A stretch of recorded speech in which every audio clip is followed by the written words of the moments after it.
सोते समय आपको समय नहीं देना व्यर्थ चिंतन का। उसी समय विषय चिंतन होता है, उसी समय विषय भोग की आकांक्षा जागृत होती, उसी समय विषय देखने की इच्छा होती। मोबाइल है तो जिस समय आप अपने सोते समय आपको बहुत सावधान रहना है। और प्रायः गलती सोते समय करते हैं उपासक की, कोई प्रपंच की बात याद करते हुए या मोबाइल देखते हुए या कोई गंदी चेष्टाओं का आपकी रात बेकार चली जाएगी। अगर गंदी चेष्टा हो गई तो सुबह भी बेकार हो जाएगी, दिन भी बेकार हो जाएगा, निरुत्साहित हो जाओगे। सोते समय आपको समय नहीं देना व्यर्थ चिंतन का। उसी समय विषय चिंतन होता है, उसी समय विषय भोग की आकांक्षा जागृत होती, उसी समय विषय देखने की इच्छा होती। मोबाइल है तो जिस समय आप अपनी शैया पर जाएं स्विच ऑफ कर दें। उसमें मैसेज घंटी आने का कोई भी रास्ता मत रखें। मान लीजिए आप उपासक हैं भगवत प्राप्ति के, 30-35 वर्ष ये नहीं था तो सब मर नहीं गए थे। और बोले इमरजेंसी, जब इसकी 30-35 वर्ष से पहले इसकी कोई रचना नहीं थी, मुझे लगता है, क्योंकि 30-35 वर्ष में ही इसका विस्तार देखा है। नहीं तो कभी किसी के पास मोबाइल नहीं। कोई बड़े अधिकारी तो इतना बड़ा वो, इतना बड़ा वाला वो ऐसे रखते थे तो नहीं तो है। मोबाइल तो हमें लगता है 30-35 वर्ष। तो फिर इमरजेंसी कैसे चलती थी? कैसे चलती थी इमरजेंसी? और आप ब्रह्मा हो क्या कि इमरजेंसी संभाल लोगे? स्विच ऑफ करो। जो सब इमरजेंसी संभालने के लिए तैयार रात दिन न सोता है, वो हर समय जागृत रहता है, वो हमारा आराध्य देव है। स्विच ऑफ करो, चिंतन लगाओ श्री जी का। ये जो रात्रि के शयन के समय मोबाइल में इधर उधर दृश्य देखने हैं, अपने सर्वनाश का बीज बोना है। मान लो, हमारी प्रार्थना मान लो। ये उस समय मन आपको परेशान करेगा जब कमरे की सिटकिनी अंदर से बंद होगी। सबसे प्रार्थना है रात्रि के शयन के समय। तो बोले फिर ठीक है 10 बजे तक देख लेंगे मोबाइल, इसके बाद शयन के समय भजन कर लेंगे। होगा ही नहीं। क्या तुम देखना चाहते हो? प्रिया प्रीतम के सिवा और कुछ क्या देखना चाहते हो? वो तो सुभग सुंदरी सहज सिंगार, सहज शोभा सर्वांग प्रति सहज रूप वृषभानुनंदिनी। हमारी स्वामिनी जी की सुंदरता छुपाने के लिए आभूषण पहनाए जाते हैं, औरों को तो आभूषण सुंदरता बढ़ाने के लिए।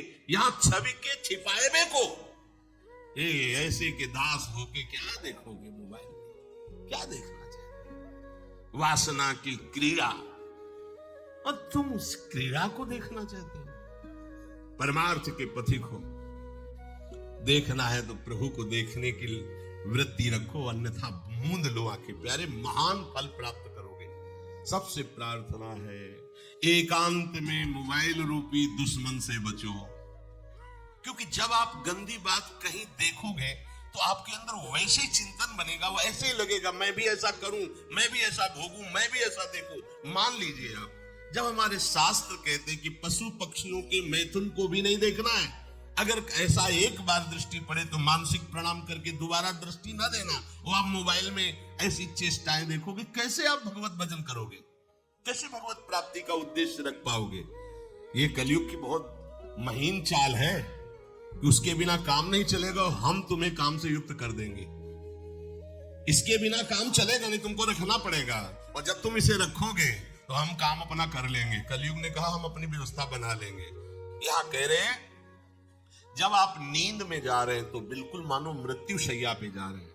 आपको उस समय नाम जप में बहुत ध्यान देना है, कहीं मन बहक ना जाए। तो क्या होगा, 5-6 घंटे जो आप लेटोगे ना, वो भी भजन हो जाएगा। हमारा जो सततम योमाम स्मरत नित्यशा है ना, ये पूरा हो जाएगा। नहीं उस समय हम सो जाएंगे तो हमारा 6 घंटे का भी योग हो गया, 6 घंटे भजन रुक जाएगा। और ये 100% पक्की बात अनुभव की कहते हैं। यदि सोते हुए भजन करोगे तो जगते, कई बार तो पकड़ा है कि अगर आधे पद में बेसुध हो गए तो वो पद पूरा जगते ही शुरू हो गया है। मतलब बीच में स्थिति भागवती की रही। जैसे बेहोश करते समय हमने कहा था जब ऑपरेशन के हमें बता देना, तो उनका बाबा अब इंजेक्शन लगाने वाले हैं, तो 1 मिनट हमें केवल दीजिए, अपनी चित्तवृत्ति। तो जब होश आया तो वही पहले चिंतन चल रहा था, वही चिंतन। जैसे सोने के समय बेहोश हुए तो जगने के समय वही चिंतन, ऐसे ही इंजेक्शन से जब बेहोश हुए और जब होश आया तो वही चिंतन चल। बहुत बड़ा चमत्कार अभ्यास का है। नींद खुले तब से लेकर गाढ़ नींद आने तक स्मरण में कभी रुकना नहीं। और आपको एक छूट दे रहे हैं। कभी कभी क्या होता है कि एक मंत्र में, एक नाम में जैसे बहुत देर अभ्यास करते हैं तो मन उबने लगता है। इसका स्वभाव है, ये अनुभव की बातें कहते हैं। इसका स्वभाव है नवम नवम, नहीं तो ये मतलब, तो इसको हम लोगों ने कैसे फंसाया है। जैसे गुरु मंत्र जप रहे, अब 2-3 घंटे लगातार गुरु मंत्र जप, अब इसको उबन बढ़ी, अभी छोड़ रहा है, बीच बीच में पता चलता है छोड़ना चाहता है, छोड़ रहा है, तुरंत इसको नाम में फंसाया। अब थोड़ी देर नाम में चला, फिर उभरा, बहुत विचित्र है ये, अब उसको फंसा दिया। और पीछे की बात अभ्यास के समय, नमामि शमीशान निर्वाण रूपम विभुम व्यापकम ब्रह्मवेद स्वरूप। चिंतन, पदगायन कर रहे भगवान शिव, पदगायन कर रहे और उसका चिंतन, निर्वाण रूपम विभुम व्यापकम ब्रह्मवेद स्वरूपम। अब अपने यहां अवसर है, सुंदर सुंदर कोई पद गुरु मंत्र जब करते हुए मन जब उबने लगे, राधा वल्लभ श्री हरिवंश, राधा वल्लभ श्री हरिवंश, राधा वल्लभ श्री हरिवंश, इसमें भी उबने लगे, शुरू कर, जोई जोई प्यारो करे सोई मोही भावे, भावे मोही जोई, इसमें भी उबले लगे। सुधा निधि का कोई एक लाइन ले लो, ब्रह्मेश्वरादि सुदुरूह पदारविंद श्रीमत् पराग परमाद्भुत ब्रह्मेश्वरादि सुदुरूह, छोड़ना नहीं है तू, भाग में नवम नवम दे रहा हूं, नवम। इसको फंसाने के लिए आपके पास अस्त्र हो, जैसे यहाँ चाकू, यहाँ पिस्तौल, तलवार, ये वो सब बिल्कुल वीर सजा रहता है, ऐसे ही अपने लोग सजे रहते हैं। छोटा राधा, अब एकदम चिपक गया आके तो कैसे मारे, तो छोटी चाकू है ना वैसे, राधा राधा राधा, थोड़ा दूरी राधा वल्लभ श्री हरिवंश, थोड़ा दूरी गुरु मंत्र, बड़े बड़े अस्त्र अपने पास रख ले, बहुत भाग रहा है तो फंसा दिया। प्रथम यथामति प्रणव श्री, अब लग पूरा पदगा उसमें लग, प्रथम यथामति प्रणव। भोजन पाते समय ऐसा अभ्यास किया है, 1 घंटा के पहले भोजन नहीं होता, चाहे 2 रोटी पालो, समय लगता है आराम, एक एक नाम, एक कुछ भी हल्ला मचाओ, कोई फर्क नहीं पड़ेगा, अपना चलेगा। अभ्यास स्नान के समय, भोजन के समय, किसी क्रिया के करते समय, किसी से बात करते समय, सोते समय, ये विशेष स्थान जहां में सावधान रहना है, यहां भजन छूटता है, ध्यान देना, यही भजन छूटता है। चलते समय, क्रियावान होते समय, प्रसाद पाते समय या किसी से बतराते समय, ये सब भजन के छूटने के स्थान है, और यही पकड़ना है भजन को। जब आपको बिल्कुल न लगे तो मानसिक सब बंद कर दो और गुनगुनाने लगो, जो धुनी आपको अच्छी लगे उसी में नाम, कोई नाम लेके, संसार का चिंतन न होने पावे, चाहे जो कुछ तुम चिंतन, जहां तुम्हारा मन आवे, गंगावरी गोदावरी कुछ भी, भागवतिक चिंतन के सिवा संसार के चिंतन न होने पाए। पहले ऐसे अनन्य बनो, फिर बाद में अनन्यता आती, रसना कटो जो अनन्य। हाँ भी विषय चिंतन कर रहे हैं, प्रपंच कर रहे हैं, बोले रसना कटो जो अनन्य, और नहीं बोल सकते, प्रपंच बोलेंगे बस, रसना कटो, ये शब्द वहां नहीं आते।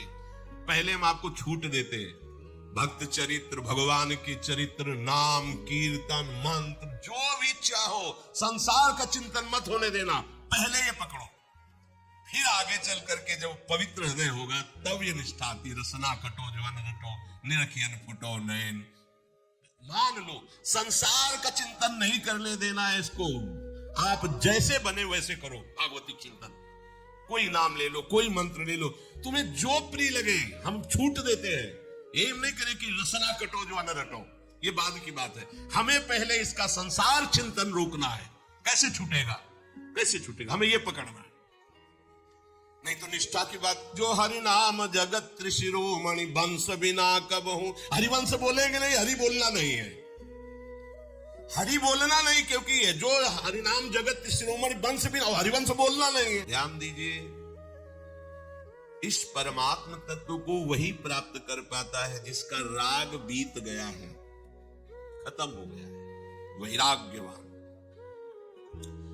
ज्यादा परिश्रम नहीं है वैराग्य में, विवेक नहीं होने के कारण हम वैराग्य नहीं धारण कर पाते। हम बाहरी बातों को वैराग्य ले लेते हैं, ऐसा कपड़ा बदल लेना या कपड़ा ना पहनना या लौकी का कमंडल, मिट्टी का पात्र, तो हम अपने को वैरागी बात यहां नहीं रुकेगी। वैराग्य का इतना ही मतलब नहीं, ये भी एक बाह्य अंग है वैराग्य का, पर वैराग्य का सच्चा स्वरूप है वीतरागा। कहीं कुछ भी अच्छा नहीं लग रहा, कोई भी सुख आकर्षित नहीं कर रहा, लोक लोकांतर की प्रतिष्ठा, मान, सुख, ऐश्वर्य, व्यक्ति, कुछ अच्छा नहीं, राग खत्म हो गया। ऐसा उस अक्षर ब्रह्म को, अविनाशी तत्व को जान पाता है। जगते भयो फिरे बैरागी, जैसी हरिवंश प्रपंच बंच सब ये काल ब्याल को खायो।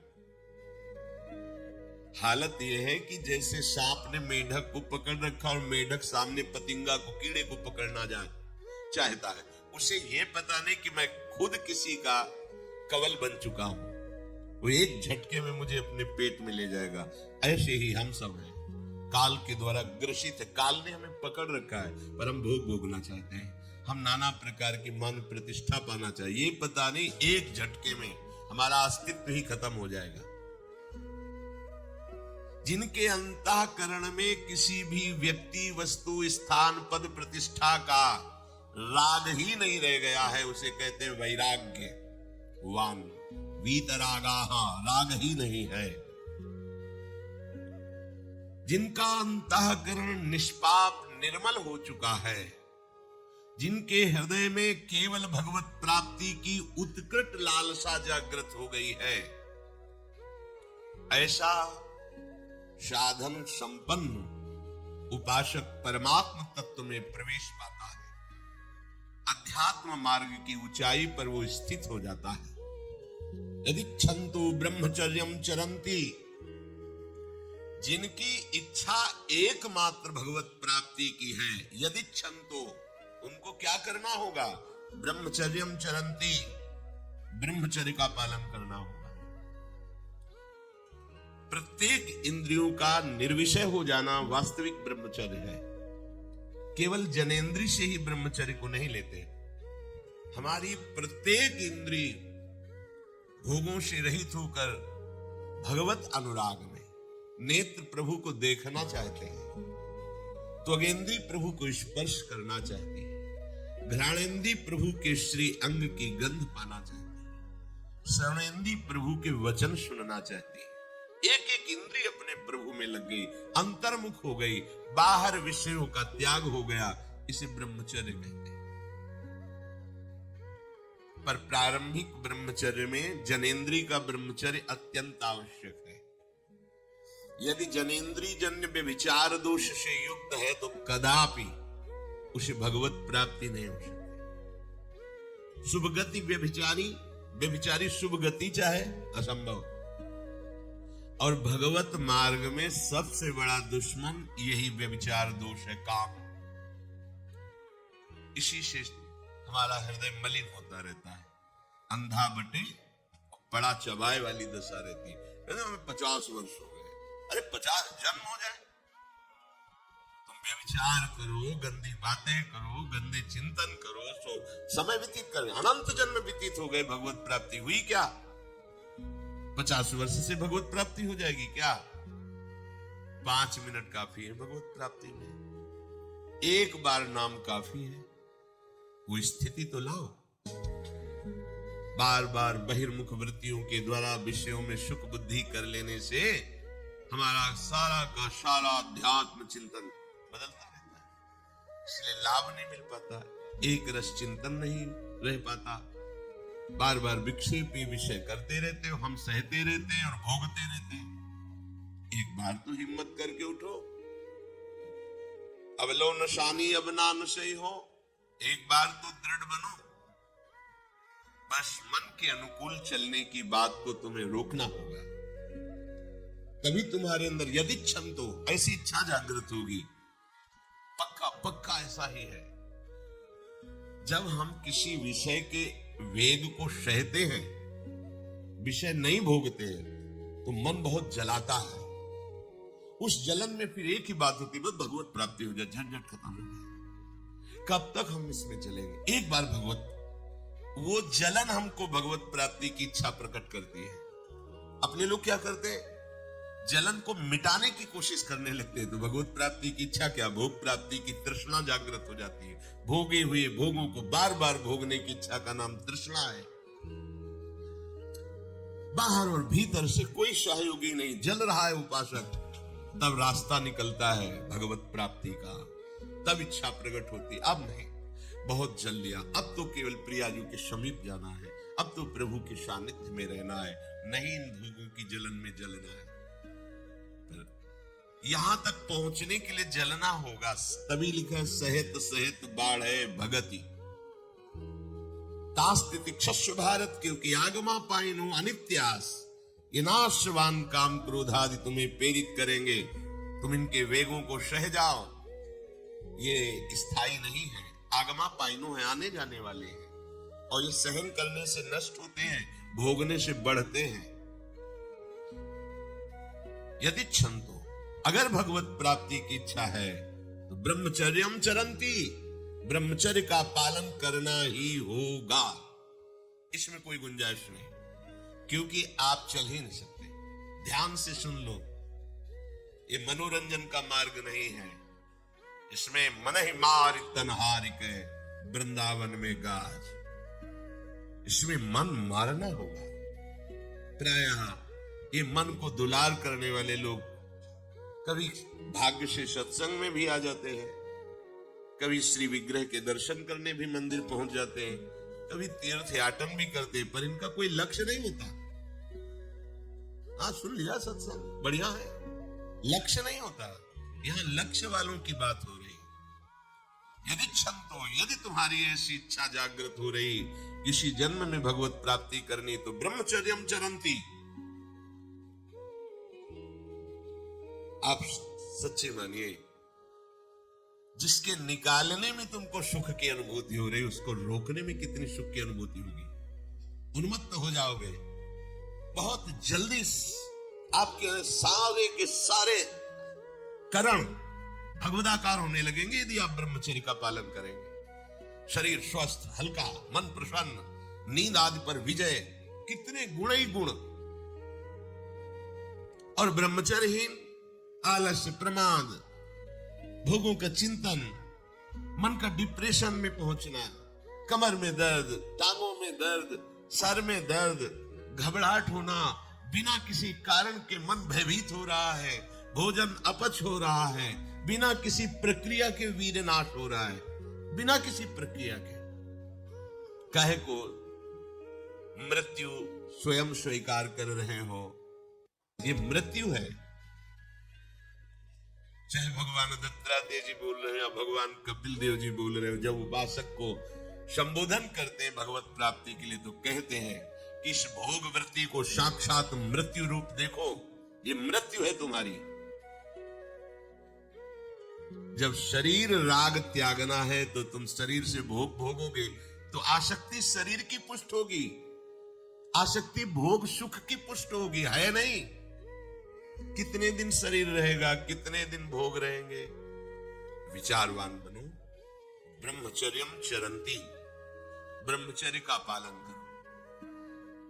उपासक जो ब्रह्मचारी होता है उसका खिला हुआ चेहरा रहता है, जैसे कमल खिला हुआ, बिना किसी कारण के उसकी मुख मुद्रा में प्रसन्नता होती है।